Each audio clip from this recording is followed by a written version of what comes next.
मैं विवेक हाजिर हूँ फिर से आप सभी के सामने एक नए वीडियो में। तो आज हम लोग चर्चा करने वाले हैं डीएलएड फर्स्ट सेमेस्टर के सामाजिक अध्ययन के पंचम प्रश्न पत्र, जो कि हमारे 2022 के पूछे हुए क्वेश्चन पर। ठीक है, वीडियो को स्टार्ट करने से पहले यदि आपने अभी तक हमारे चैनल को सब्सक्राइब नहीं किया है तो सबसे पहले आप हमारे चैनल को सब्सक्राइब कर लीजिएगा और बेल आइकन को प्रेस कर लीजिएगा।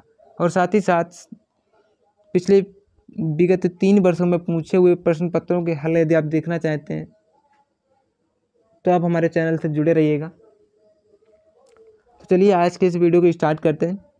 आज का पहला क्वेश्चन है कि सबसे प्राचीन वेद कौन सा है? ऋग्वेद, यजुर्वेद, सामवेद, अथर्ववेद। तो इसका जो राइट आंसर होने वाला है वो होने वाला है ऑप्शन नंबर ए से हो जाएगा ऋग्वेद। ये हमारा सबसे प्राचीन वेद है। ठीक है, और सबसे नया वेद हमारा कौन सा है?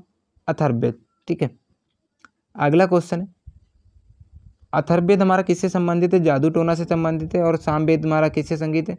संगीत से संबंधित है। ठीक है, ऋग्वेद में हमारा क्या है? तो सबसे प्राचीन वेद है ही है। ठीक है, अगला क्वेश्चन है त्रिपिटक कैसा ग्रंथ है? जैन साहित्य का, बौद्ध साहित्य का, वैदिक साहित्य का, इन सभी का। तो इसका जो राइट आंसर होने वाला है वो होने वाला है ऑप्शन नंबर बी से हो जाएगा बौद्ध साहित्य का। आप यदि इसका जवाब सही दिया है तो आप 1 नंबर गेन कर लिया आपने। ठीक है, अगला क्वेश्चन है आदि मानव का मुख्य सहयोगी जानवर कौन था? बकरी, घोड़ा, कुत्ता, गाय। तो आदि मानव का जो मुख्य सहयोगी जानवर था कौन सा था? कुत्ता था। तो इसका जो राइट आंसर हो जाएगा वो हो जाएगा ऑप्शन नंबर सी से हो जाएगा कुत्ता। ठीक है, कुत्ता पर अपना प्रयोग किसने किया था? पावलोव ने किया था। ठीक है, ये भी ध्यान रखना आपको। अगला क्वेश्चन है पूरा पाषाण काल में मानव का व्यवसाय क्या था? आखेट, कृषि, व्यापार या फिर शिल्प।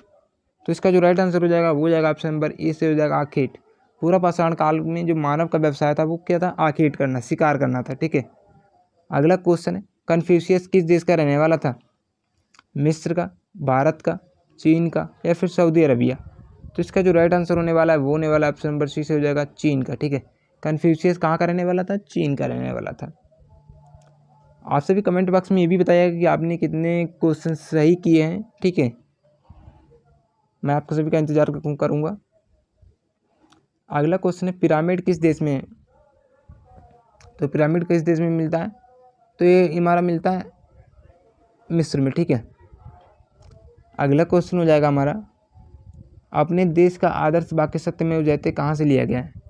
तो अपने देश का जो आदर्श वाक्य सत्यमेव जयते वो मूढ़कोपनिषद से लिया गया है। ठीक है, अगला क्वेश्चन है कौशल महाजनपद की राजधानी थी? श्रावस्ती, वाराणसी, चंपा, कौशाम्बी। तो इसका जो राइट आंसर होने वाला है वो होने वाला है ऑप्शन नंबर ए से हो जाएगा श्रावस्ती। ठीक है, कौशल की महाजनपद की राजधानी कहाँ थी? श्रावस्ती थी। ठीक है, अगला क्वेश्चन है सांची का स्तूप स्थित है? ए उत्तर प्रदेश में, बी बिहार में, सी मध्य प्रदेश में और डी महाराष्ट्र में।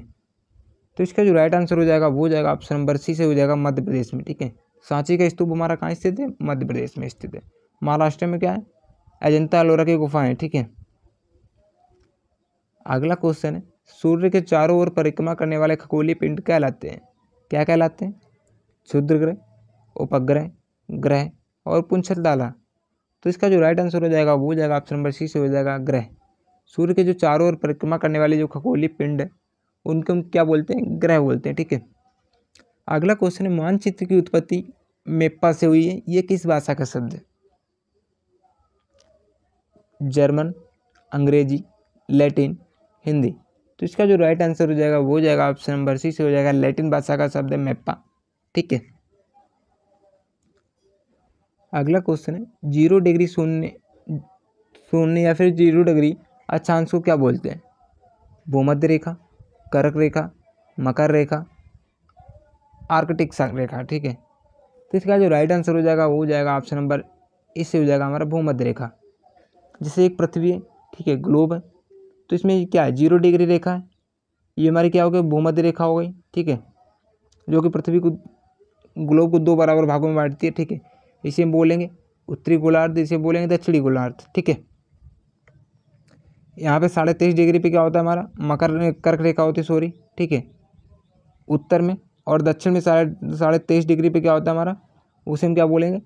मकर रेखा बोलते हैं। ठीक है, जो इस तरीके से होती हैं उन्हें अक्षांश रेखा बोलते हैं, और जो इस तरीके से होती हैं, ठीक है, इन्हें हम क्या बोलते हैं, इन्हें हम बोलते हैं देशांतर रेखा। ठीक है, अगला क्वेश्चन हमारा 21 जून को सूर्य की किरणें सीधी पड़ती हैं तो किस पर पड़ती, मकर रेखा, आर्कटिक रेखा पर, विषुवत रेखा पर, या फिर कर्क रेखा पर।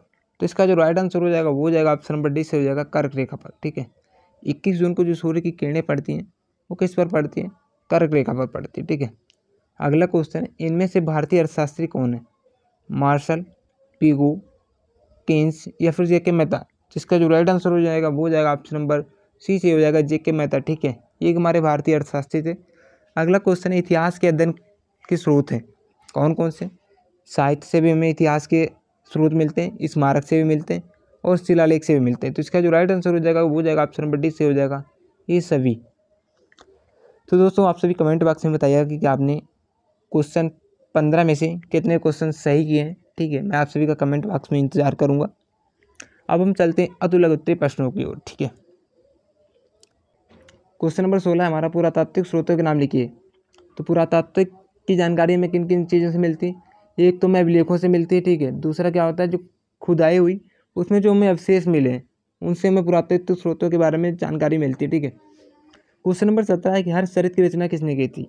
तो हरितचरित की रचना बाणभट्ट ने की थी। ठीक है, चीन की महान दीवार का निर्माता कौन था। तो चीन की महान दीवार का निर्माता चीन का संस्थापक किन शू हुआंग था। ठीक है, मिमी क्या है, तो मिमी क्या है, शवों के रखरखाव से संबंधित है। जैन धर्म के संस्थापक कौन है, तो जैन धर्म के प्रथम तीर्थंकर ऋषभदेव या फिर आदिनाथ है। ठीक है, 24वें तीर्थंकर हमारे महावीर स्वामी, 23वें हमारे तीर्थंकर कौन है, पार्श्वनाथ है। ठीक है, अगला क्वेश्चन है, अर्थशास्त्र का जनक किसे माना जाता है। तो अर्थशास्त्र का जनक किसे माना जाता है, चाणक्य, कौटिल्य को माना जाता है। ठीक है, अगला क्वेश्चन है,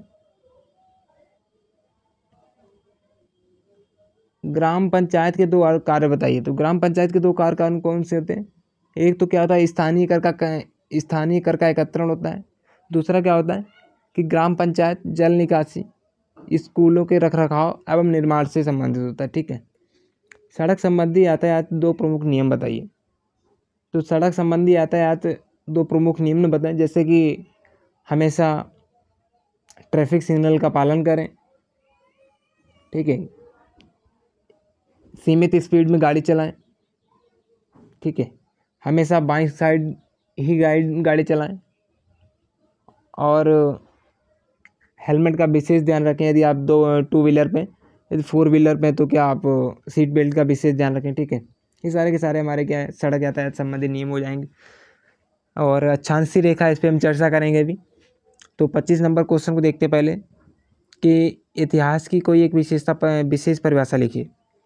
तो प्राचीन काल में घटित घटनाओं का क्रमबद्ध अध्ययन ही इतिहास कहलाता है। ठीक है, जीवाश्म, इस पर भी हम देखेंगे अभी।